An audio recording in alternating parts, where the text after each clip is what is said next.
Now we have someone from the class of 1970. Talk about a hard act to follow. We could sing along with you because we were your little sisters. And the song that we knew best besides our senior song was yours. I'm Susie Neidich. I'm representing the class of 1970. When I thought about what I wanted to say, I had two contradictory thoughts. The more things change, the more they stay the same, and how much has changed since we went to Hunter. My class began Hunter in September 1964, just after the Harlem riots in the summer of '64, which began with the police killing of a black teenager. Not so different from the current news stories. While we were at Hunter, the fact that the school population did not reflect New York City's population was discussed, and different strategies were tried in the classes after us. Again, not so different than the speech of a recent graduate about how the population of Hunter does not reflect the city's population. But then again, when I look at the audience, we didn't have audiences like this. As many of my predecessors have mentioned, we were all girls. We were also the last class to have spent 6 years and graduate from our building on 68th Street. The school was evicted right after our graduation.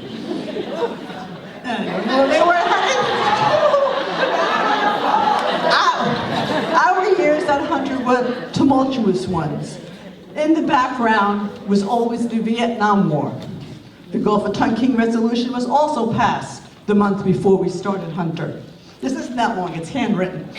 The anti-war movement, the moratorium against the war, the counterculture, the assassinations of Malcolm X, Martin Luther King, and our U.S. Senator Robert Kennedy, it happened while we were there. They rocked us. We graduated in the wake of Kent State, Jackson State, when they were shooting at college students, which we were about to become. We were Hunter students, though, for the beginning of the modern feminist movement, with the demand for equal rights. We were at Hunter when the Stonewall riots marked the very, very beginning of the gay rights movement. And let's not forget, we were at Hunter when it was Woodstock. Throughout all these years, we had a place to think, to process what was happening in the outside world. I recall coming to school, and as you walked in, there was someone there handing you a flyer about some political issue or another. We had many class discussions, notably in English class, in social studies class, about what was happening in the world, never in French, never, unfortunately.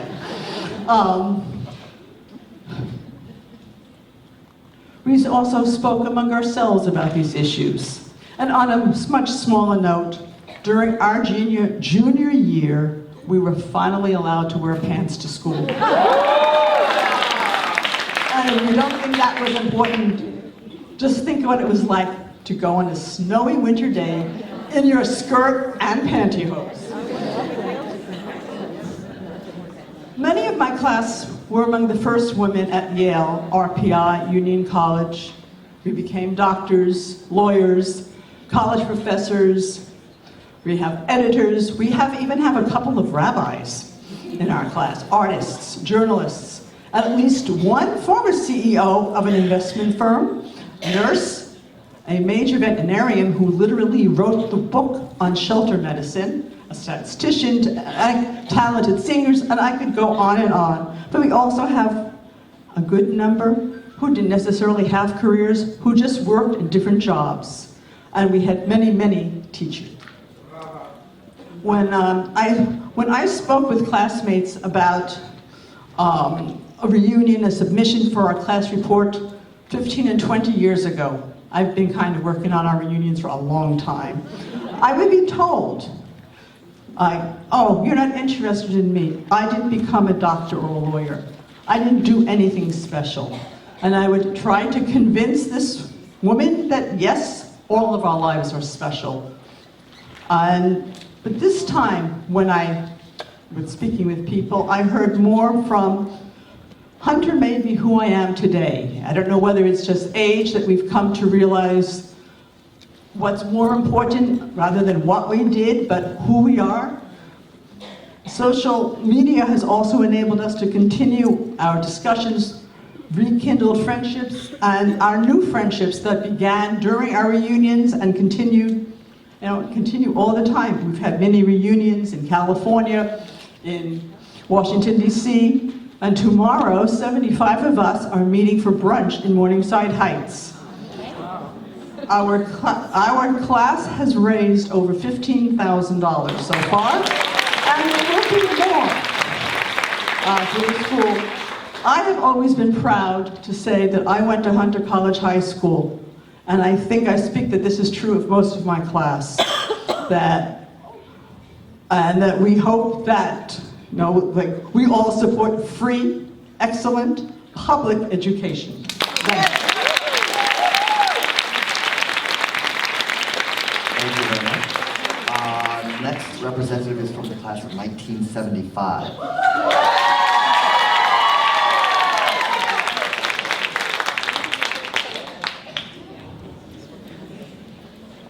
Well, I have to say, up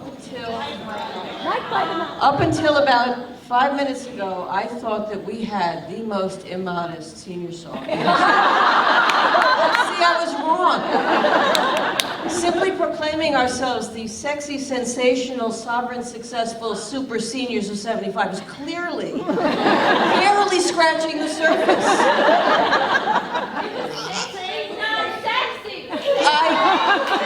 No, it's not too.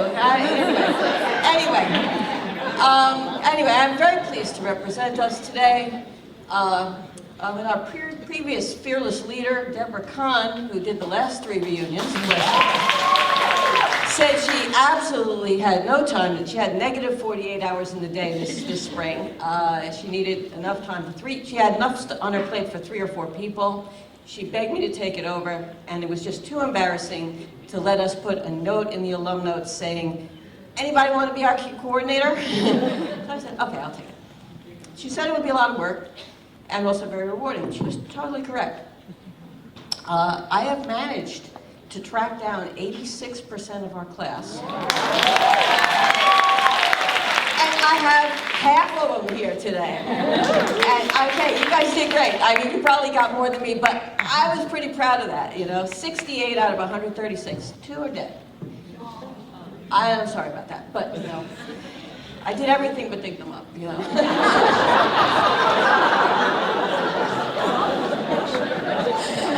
One of them was a Jehovah's Witness, got married out of high school, and I called a Kingdom Hall in Detroit trying to find her.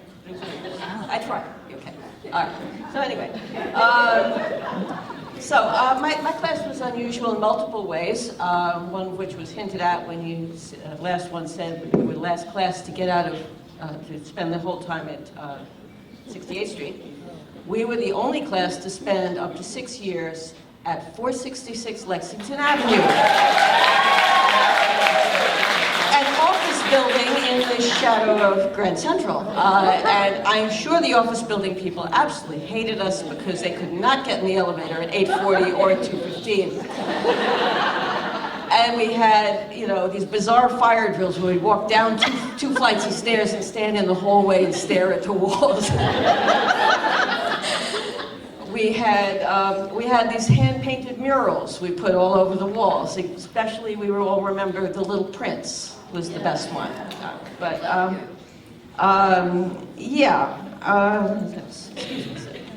Excuse me.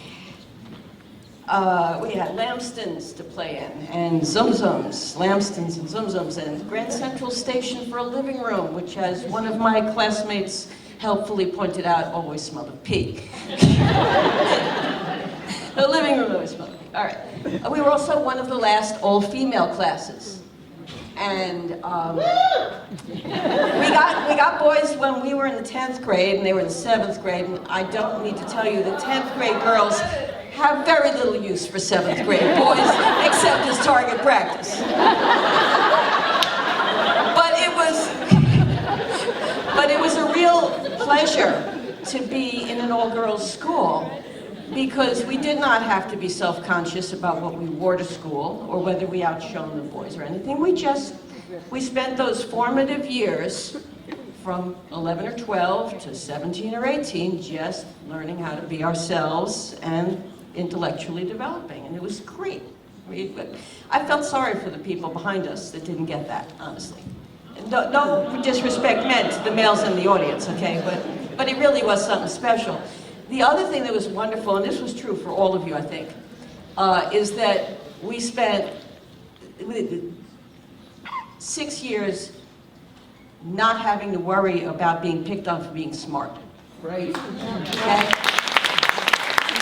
We were the bright ones picked out of the various schools, and nobody was going to pick on us for being smart because we were all the nerds together. It was great. You know, it was a wonderful, protected environment for smart girls who didn't have to think about anything except learning and developing. So it was great. So that was wonderful. So we became all different things. We became doctors and lawyers and housewives and artists and journalists and secretaries and writers and artists and actresses, and we have 2 judges and 2 thrift shop owners that I know of. But we also shared, you know, we all had that same hunter experience behind us, and whenever you put us all in the same room, there's a buzz like no other, you know. We had shared experiences. Ira Marienhoff, Jack McNeil, Irving Kisner, Parker Barada, Sue Leung, a lot of great teachers. Can't list them all. Good teachers. Marienhoff probably premier among all, but all great. And we had shared personal memories like the smoking bathroom. And trying to play cage ball in the office building was interesting because we'd knock out all the ceiling tiles. You know, so anyway, for me it was like playing jacks after school with Sophia in 7th grade and regularly getting thrown out of the library at the end because, you know, it was so nice in that back corner, in the little corner in the back of the back aisle, you know, so I'd be there till closing time. I got thrown out like every night. Anyway, it was a world when it was tokens, not Metro cards, before internet and cell phones, when if you ignored someone else, it was probably because your nose was in a book, and it certainly wasn't because your nose was in the computer or your iPhone or a video game. It was even before disco and big summer effects, summer blockbusters, and Star Wars, the first set of Star Wars. A lot of good music at the time. I went to a great deal of trouble to select great music for this reunion, and my classmates are so busy talking they can't even hear it. I could have made a defensible program out of Stevie Wonder, Elton John, Carole King, and CSNY, and it would have been enough, but no. I had a lot of fun picking it though, so maybe they'll hear some of it at the restaurant we're going to afterwards. Anyway, I'm thrilled to have located so many of you and brought so many of you together. This has been a riot, okay, in a good way, and it will be for the next few hours. Bless you all. Anyway, even if we're all pretty much in perfect agreement that 40 years has to be some kind of a typo. So I say to both my classmates and Hunter now, you've been great.